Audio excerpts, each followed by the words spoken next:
Ang Ginoo manaa kaninyo. Manaa usab kanimo. Pagbasa gikan sa Santos nga Ebanghelyo sumala ni Lucas. Himayaon ikaw o Ginoo. Si Jesus mingon sa iyang mga tinun-an, pag-andam kamo sa bisan unsay mudangat, baksig hugot ang inyong mga biste diha sa hawak, ug dagkuti ang inyong mga suga, samag mga sulugoon nga naghulat sa pagbalik sa ilang agalon gikan sa kumbira sa kasal. Inigabot niya og inigtuktok, ablihan dayon nila ang pultahan, bulahan kadtong mga sulugoon nga makaplagan sa ilang agalon nga nagtukaw ug nag-andam. Sultihan ko kamo nga magbakos siya, palingkuron sila sa kananan og silbihan niya, og bulahan sila kung hikaplagan niya nga andam, bisan kung moabot siya sa tungang gabii o kaadlawon na. Ang Ebanghelyo sa Ginoo. Dayon ikaw o Kristo.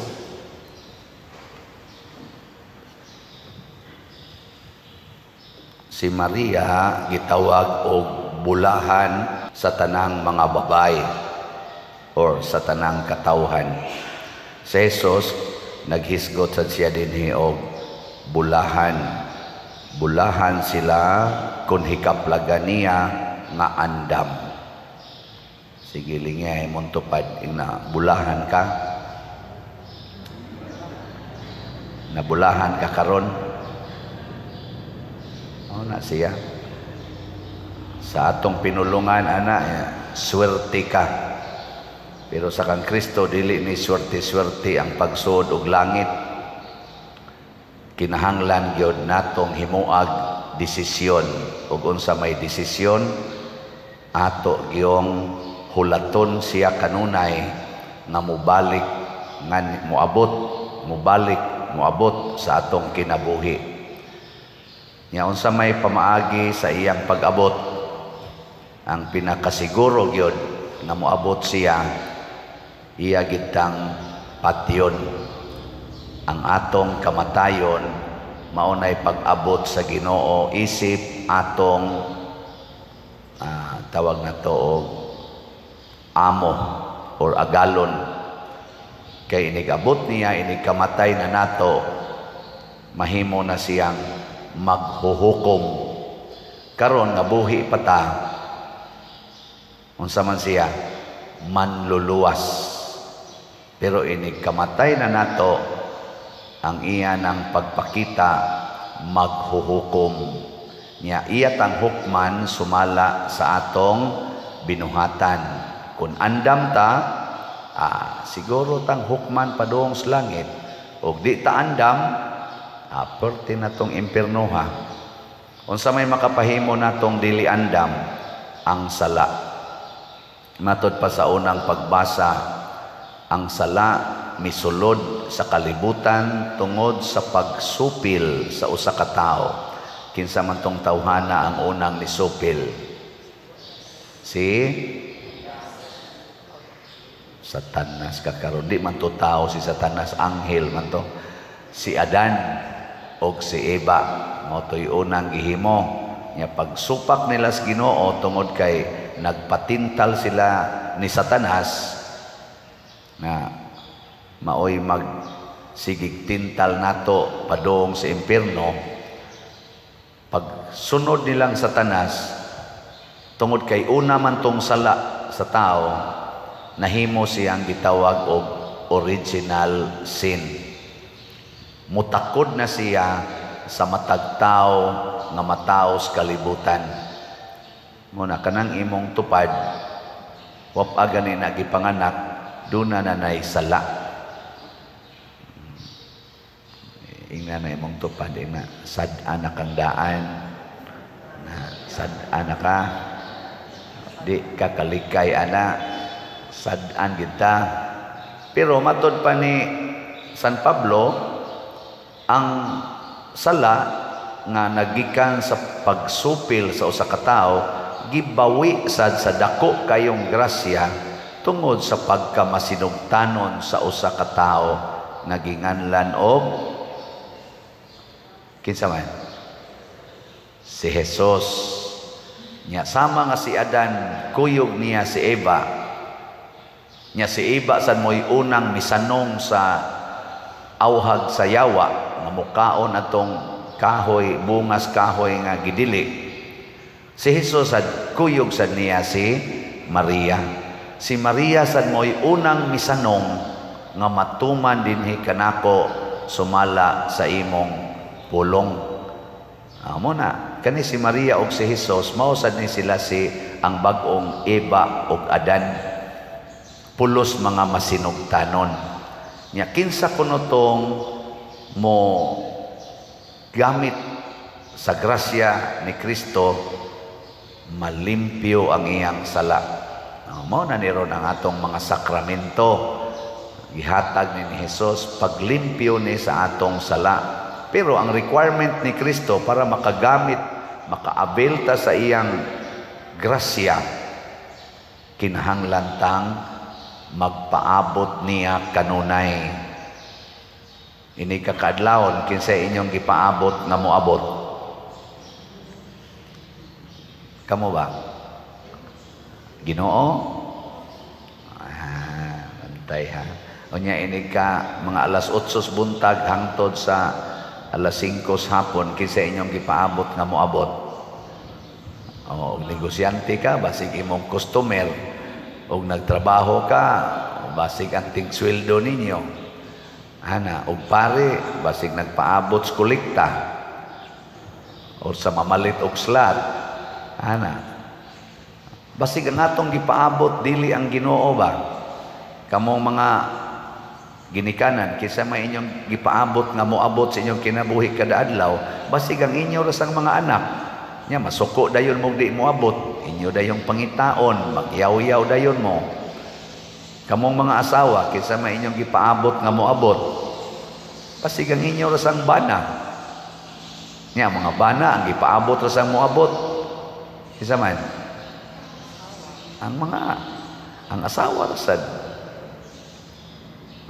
Kamong mga nanagan sa politika karon sa barangay elections, kaysa may inyong ipaabot nga moabot, ang butante, ang mga supporters, ana, kaya nga, mag-rally mo diha, magpulong-pulong mo, wagi mo tambong, niya, basig na sipyata, ang pari, kaysa mo sa ipaabot nga moabot, ang madre, ang madre ang sige paabot ang pari rasad basig nasipya ta ba wa na ta magpaabot og Ginoo mo na magpaabot ta nya ikaduha magpaabot nga andam matud pa ni Kristo inig abot gidayon sa agalon naa dayon mo nga moabli sa pultahan inig tuktok niya abli dayon dili mag-unya-unya para karon tuktokon mo palit mo slad, abli dayo pitakan, palit dayo slad. Ano ba di magunya-unya? Unya na lang. Sige, kinsa ninyo din nga inig-tok-tok sa Ginoo, palit dayon. Tasa kamot. Doon na ini pataas o sa kabuok. Kamong uban, mga buangon mo. Kusog kita ng unya-unya, basta Ginoo na. Pero og parte gani o kanang atong personal nga gusto, inig aksyon gusgana, tira dayon. Tanawa ng mga manag-uyab, inig ganab, tukhang dayon. Di gyud ka unya-unya, pero ang Ginoo gani mo'y muhangyo, unya na. Kana ding nagpuyo-puyo, ingong Ginoo, sige mo nagtuktok ang Ginoo, pakasal na mo, unya na Lord.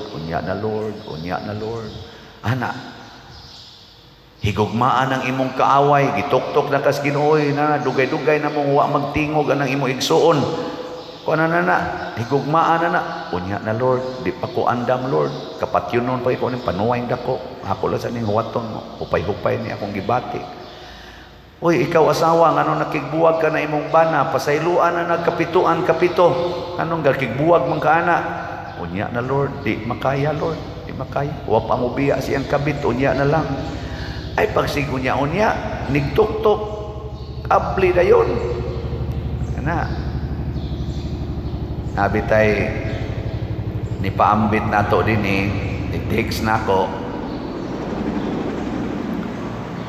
Ingon siya, Father, na ako'y nangutang nako, nga ako na gini siyang gipresyur, kay kinahanglanon masad akong kwarta, pero pagkabati ginako sa imong wali, Father, nga kana diyang magpahuwam ta, dili na diyang tamaningil og bayad. Iya ko nung gidesisyonan na di na niya paninglon. Niya pag-text ko nung usab, iya ko nung giingnan, ayaw na lang naghuna-huna aday. Kay ako na nang ihatag nimo, porti ko nung pasalamat kay duhagod kabuk masakiton iyang giatiman. Di ay atong kuana ba.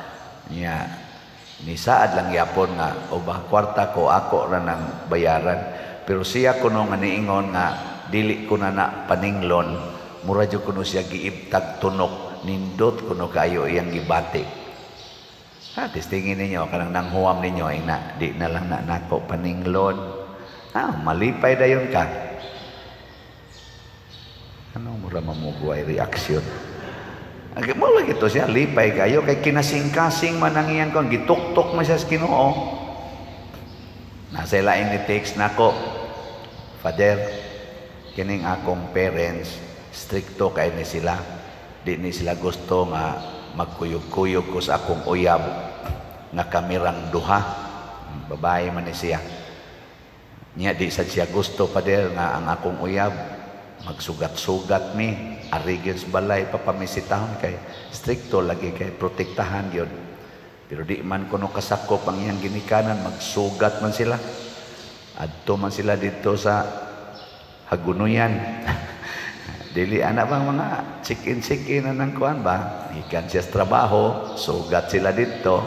Ana, uli siya sila, siya rang usa, pero tinukhangay na sila dito. Ana, yang uyab, mamisita sa niya, kunuhay. Naapagkuyog iniglakaw nila, pero man na sila tinukhangay. Mo kuno na ilang gibuhat. Ingon siya, nakabati ko nimo Pader ba nga niingon ka nga kana di ay premarital sex, dako day kay nang sala. May desisyon gyud ko ron Pader nga di na gyud ko muusab anang kuana pagkanindot des gihimo sa akong ginikanan nga gibawalan gyud ko ana kay makapalangit gid ning ilang sugo. Nya abi nimo Pader, paghagad sa akong uyab nga magkita na sad mi, nya akong giingnan di nako wan agyud ni takes Pader, porti na kong hilak.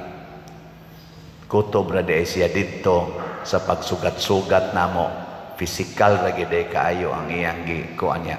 Karon Pader, ingon siya, lipay kay ko, murag na feel nako nga limpyo kayo ko. Nindota no? Unsa man mura man umog naguol, laina ninyo batasan. Nalipay na gani na, guol na noon mo. Kana bang musunod kas Ginoo ba inigtok-tok niya sunod dayon, lipay kay tana. Mura ta nag-ibtag tunok, mura sa taghawasan og kabugat sa tong kinabuhi. Kun moingon na ta, sige Lord, musunod na ko nimo. Salamat sa nisunod sa Ginoo og nipalit na tog slots. Tanawa, di ba? I-update mo ang atong halin sa Holy Pads. Ang total niabot na 82,266 slots. Pakpak. Dinhi sa ato 56,899. Ang dito sa atong steering committee, ang mga charismatic, pinanguluhan nilang Sister Faye Barino, naka-raise po sila mga 25,367 slots. Ang muna, may total of 82 to 66. 17,734 na lang ka slots ang nahibilin. Tag 100 pesos per slot.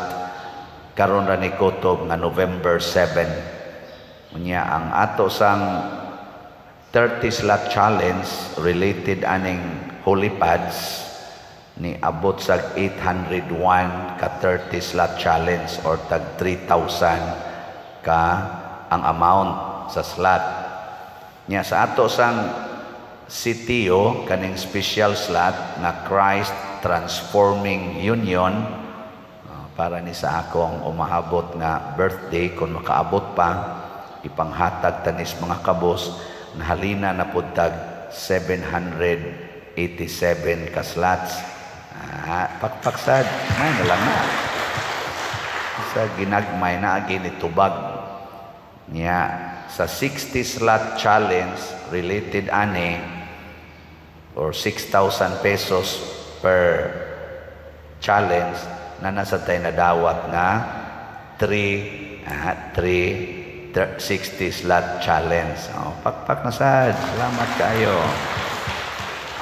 Yan, i-increase na sad ang atong DSAP as of yesterday nakadawat na taog 89 ka slots na ang atong halin.